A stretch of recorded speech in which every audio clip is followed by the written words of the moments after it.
늙어가는 시간 속에서 누구나 한 번쯤은 이런 생각을 해보셨을 겁니다.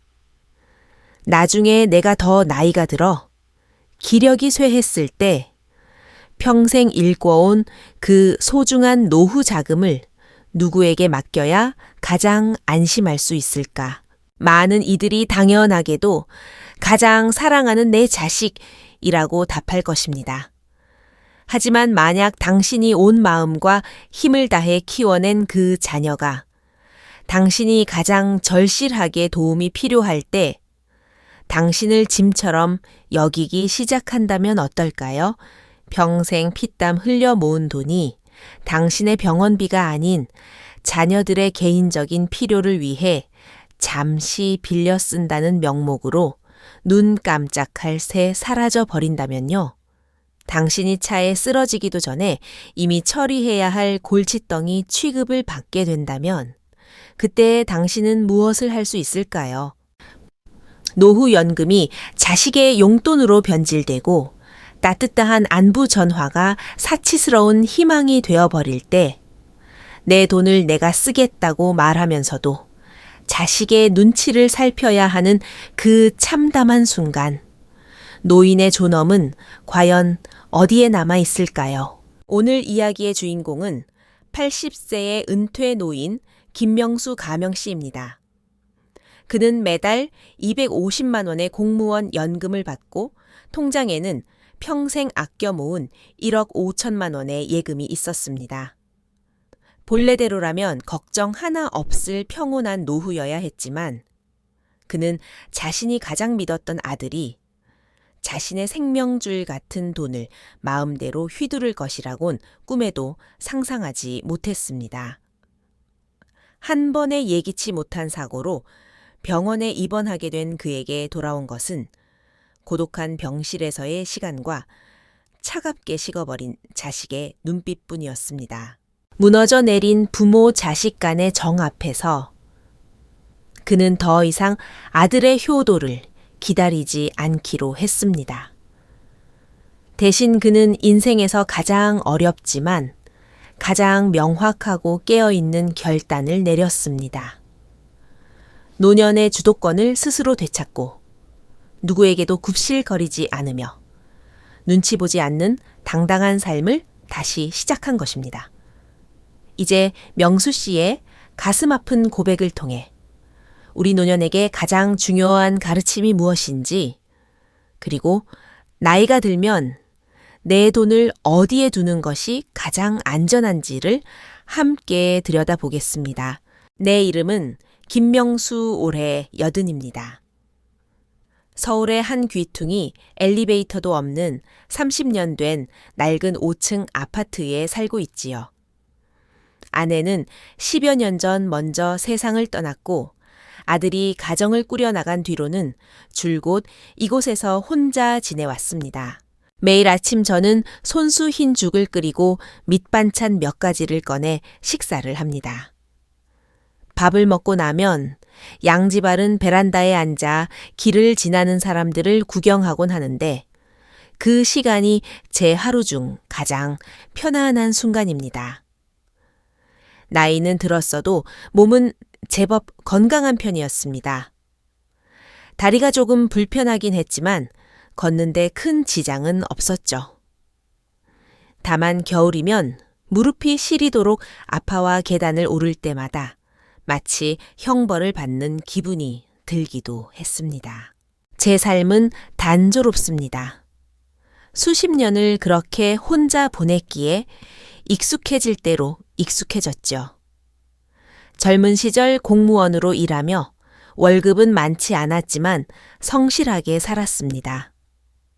담배도 술도 도박도 하지 않았고 쓸데없는 곳에 돈을 쓰는 법도 없었습니다. 그렇게 평생을 아끼고 아껴 모은 돈이 바로 1억 5천만 원의 정기 예금입니다.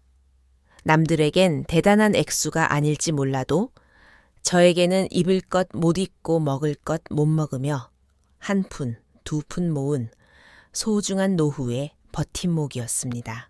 저는 늘 생각했습니다.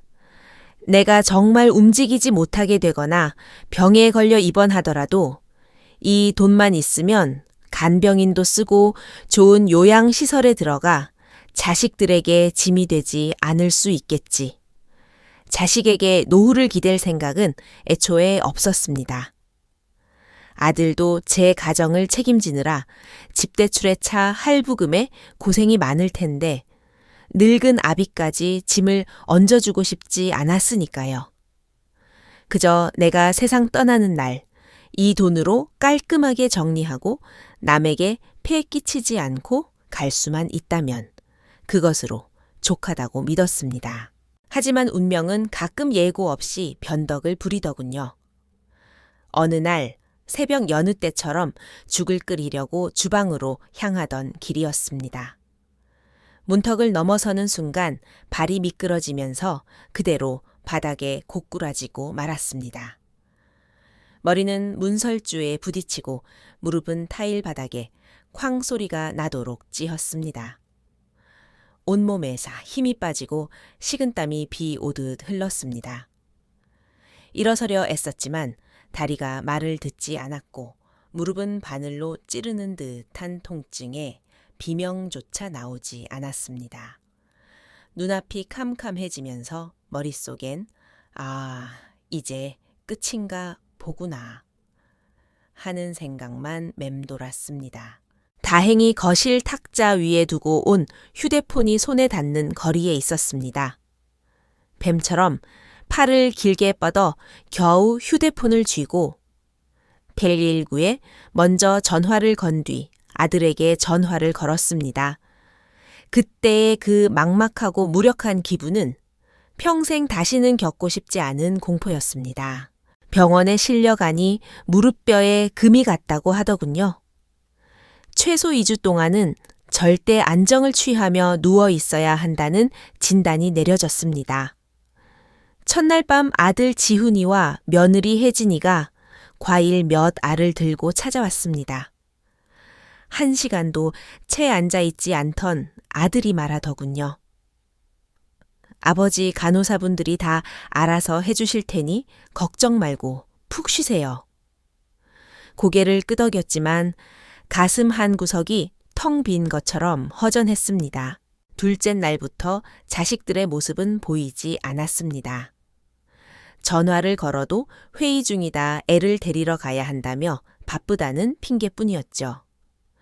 젊은 사람들이 바쁜 거야 이해 못할 일은 아니었지만 혼자 병실에 누워 대소변까지 간호사 호출배를 눌러 해결해야 하는 처지가 되니 서러움이 밀려왔습니다. 배를 누르고 30분씩 아무도 오지 않을 때에 그 비참함은 다친 무릎의 통증보다 더 날카롭게 가슴을 찔렀습니다. 옆 침대의 노인네는 딸이 매일 와서 밥을 먹여주고 몸을 닦아주며 도란도란 이야기를 나누는데 홀로 남겨진 제 모습이 너무나 초라해 보였습니다. 결국 일주일 만에 견디다 못해 하루 15만 원이나 하는 간병인을 개인적으로 썼습니다. 일주일 만에 간병비와 식비로 100만 원이 넘는 돈이 나갔죠. 보험이 있다 해도 이런 부수적인 비용은 제 돈에서 나가야 했습니다. 돈이 아까워 더는 머물지 못하고 예정보다 일찍 퇴원을 결정했습니다. 퇴원하는 날 지팡이에 의지해 홀로 병원 문을 나섰습니다. 밖은 햇살이 눈부시게 밝았지만 제 마음은 한겨울처럼 시렸습니다. 택시를 타고 돌아온 집엔 창어리 하나 없었고 지친 몸으로 컵라면 하나를 끓여 먹으며 결국 눈물을 쏟고 말았습니다. 통증 때문이 아니었습니다. 평생 자식을 믿고 살아온 대가가 고작 이런 외면과 회피였다는 사실이 뼛속까지 시렸기 때문입니다. 그제야 깨달았습니다. 가장 무서운 것은 고독이 아닙니다. 바닥에 쓰러져 소리를 질러도 들어주는 이가 없는 것, 상처가 낫기도 전에 다음 달 간병비를 걱정해야 하는 것, 그리고 내 삶의 주도권을 더 이상 내가 쥐고 있지 않다는 사실이었습니다. 그날 밤 베란다에 앉아 밤새 고민했습니다. 사람이 늙으면 대체 돈을 어디에 두어야 가장 안전할까? 그리고 결심했습니다. 아들에게 제 예금의 존재를 알리기로 말이죠. 돈을 주겠다는 뜻이 아니라 혹시라도 내가 무슨 변을 당하면 어디에 어떤 돈이 있는지 자식이 알고 있어야 나를 챙길 수 있지 않겠나 싶었기 때문입니다. 아들이 유일한 혈육인데 제가 말하지 않으면 누가 알겠습니까? 일주일 뒤 아들 내외를 불렀습니다. 이번 일요일에 잠깐 들러라. 할 말이 좀 있다. 일요일 오전 아들 지훈이와 며느리 혜진이가 웬일로 떡 상자를 사 들고 찾아왔습니다. 저는 긴 말을 돌리지 않고 바로 본론을 꺼냈습니다. 서랍에서 통장 몇 권과 인감을 꺼내 탁자 위에 올려놓았지요. 여기 든 돈이 1억 5천쯤 된다. 내 평생 모은 거다. 내가 나중에 어떻게 될지 모르니 너희가 알고 있어야 할 것 같아서 불렀다. 그 순간 며느리의 눈빛이 번뜩이는 것을 보았습니다. 아버님, 이 돈이 다 아버님 명의예요, 어머나. 이렇게 큰 돈을 집에 두면 어떡해요? 요새 사기도 많고 아버님 연세도 있으신데 깜빡하고 잃어버리시면 큰일 나잖아요. 아들도 거들었습니다. 맞아요, 아버지. 차라리 저희가 맡아서 보관해 드릴게요. 돈 필요할 때 말씀하시면 언제든 바로 가져다 드릴게요. 망설여졌지만 자식의 그 간곡한 말에 마음이 약해졌습니다. 그럼 내 허락 없이는 절대로 한 푼도 손대지 마라. 내가 필요하다고 할 때만 꺼내는 거다. 아들은 몇 번이고 약속했습니다. 당연하죠, 아버지. 저희가 아버지 돈에 손을 왜 대어 걱정 마세요. 저는 그 말을 믿고 비밀번호까지 적어 통장과 인감을 넘겨주었습니다. 그것이 제 인생에서 가장 뼈아픈 실수가 될 줄은 꿈에도 모른 채 말입니다. 몇 달 뒤 장을 보러 나갔다가 우연히 잔액 확인을 해보았습니다. 그런데 화면에 뜬 숫자를 보고 제 눈을 의심했습니다. 6천만 원이 비어있는 게 아니겠습니까? 손이 덜덜 떨렸습니다. 당장 아들에게 전화를 걸었죠. 지훈아 통장에서 왜 6천만 원이 빠져나갔냐? 아들은 잠시 침묵하더니 더듬거리며 대답했습니다. 그게 아버지 미리 말씀드리려 했는데 아버지가 편찮으실까봐 걱정돼서요. 사실 이번에 차를 좀 바꿨어요. 아시다시피 저희 차가 너무 오래됐잖아요. 애들 학원 데려다 줄 때 위험하기도 하고 혜진이가 안전한 수입 SUV를 갖고 싶어 해서 좀 당겼었어요. 심장이 내려앉는 것 같았습니다. 한 푼도 안 건드린다며 제 외침에 며느리가 전화를 넘겨봤더니 뻔뻔하게 말하더군요. 아버님, 이게 다 가족을 위해서 쓴 거잖아요. 손주들 타는 차인데 아버님이 너무 인색하신 것도 아니에요. 어차피 나중에 저희한테 주실 돈인데 좀 미리 쓴 것뿐이에요. 전화를 끊고 텅 빈 집 거실에 앉아 있는데 베란다에 빈 옷걸이들이 바람에 흔들리며 제 마음을 핥히는 듯 했습니다. 비참했습니다.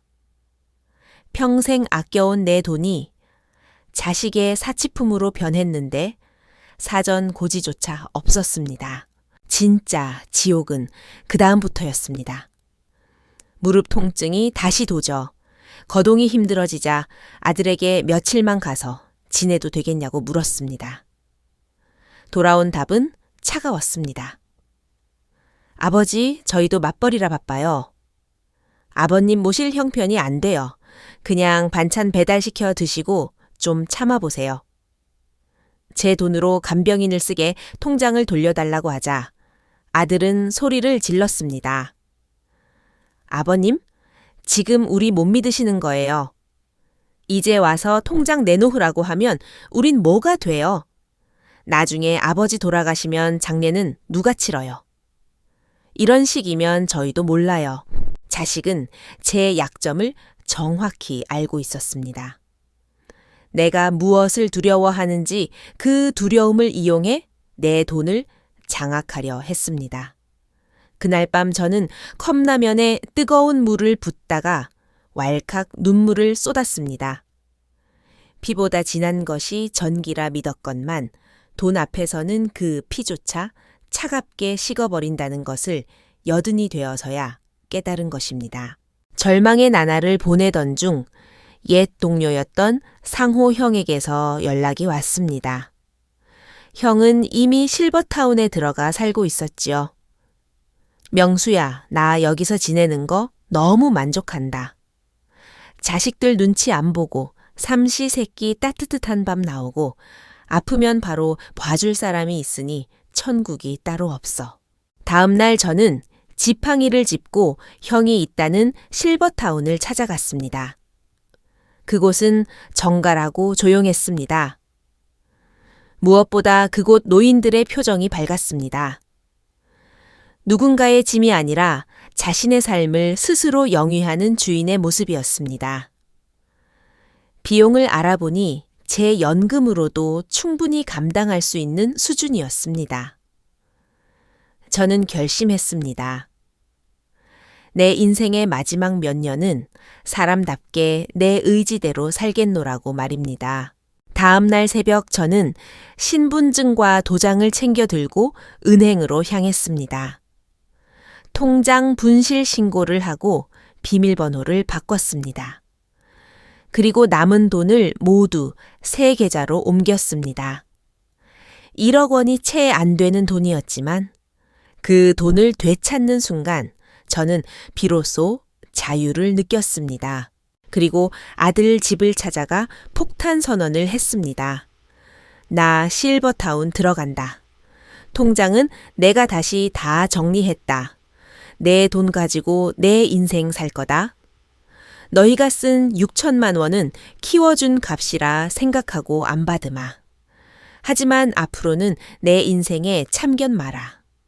아들과 며느리는 당황해서 길길이 날뛰었지만 저는 뒤도 돌아보지 않고 나왔습니다. 지금 저는 실버타운에서 지냅니다. 아침이면 가벼운 체조를 하고 점심에는 영양가 있는 식사를 하고 오후에는 서예를 배우며 사람들과 담소를 나눕니다.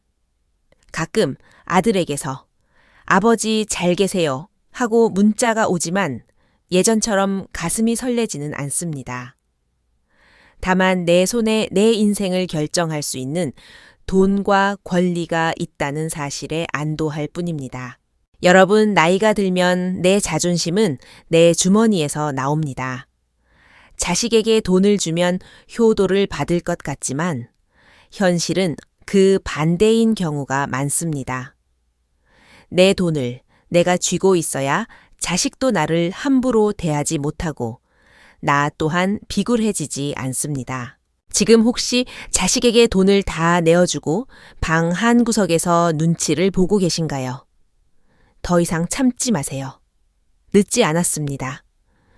당신의 노후를 자식의 선의에 맡기지 마시고 스스로의 주인이 되십시오. 돈은 내 손에 있을 때 가장 안전하고 당신의 존엄은 당신의 결정에서 시작됩니다. 마지막까지 자신을 사랑하는 법, 그것은 바로 내 몫을 내가 끝까지 지켜내는 일입니다. 저 김명수가 오늘 드리는 이 이야기가 지금 흔들리고 계신 어느 누군가에게 작은 용기가 되기를 진심으로 바랍니다. 더 나은 노후를 위해 제가 도와드릴 일이 있을까요? 이 이야기를 들으시고 느끼신 생각이나 비슷한 고민이 있으시다면 언제든 말씀해 주세요. 또한 실버타운 선택 기준이나 노후 자산 관리 등에 대해 더 자세히 알고 싶으시다면 관련 정보를 정리해 드릴 수 있습니다. 어떤 것을 도와드릴까요?